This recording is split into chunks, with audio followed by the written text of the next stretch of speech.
वालेकुम, welcome to LM study with Tariq. MGT 101 की first assignment 2024 की जो आई है, जिसकी लास्ट डेट 29 अप्रैल है, उसकी ये क्वेश्चन उन्होंने बताया है। फर्स्ट, सेकंड, थर्ड मार्च ये सारे उन लोगों ने क्वेश्चन बनाए भी इस डेट को इतनी ट्रांजैक्शन वगैरह हुई है।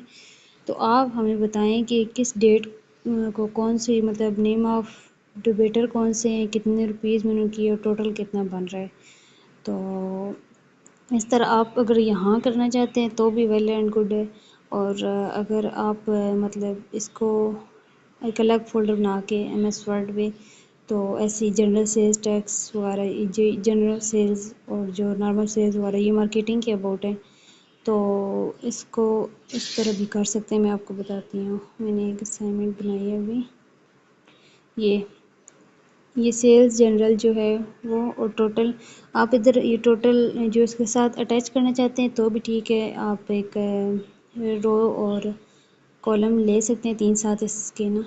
तो अगर इस तरह करना चाहते हैं तो भी, और अगर आप लोगों ने पेड बनवानी है ये असाइनमेंट तो भी मुझसे कांटेक्ट कर सकते हैं। डिस्क्रिप्शन में मेरे नंबर दिए गए और व्हाट्सएप ग्रुप के लिंक भी दिए गए हैं। अगर आप लोग वहाँ ज्वाइन होना चाहते हैं, एक दूसरे पे हेल्प करना चाहते हैं या वहाँ असाइनमेंट वगैरह चाहिए तो भी मुझसे कांटेक्ट कर सकते हैं। चैनल पे न्यू है तो चैनल को सब्सक्राइब कर दें। Thanks for watching.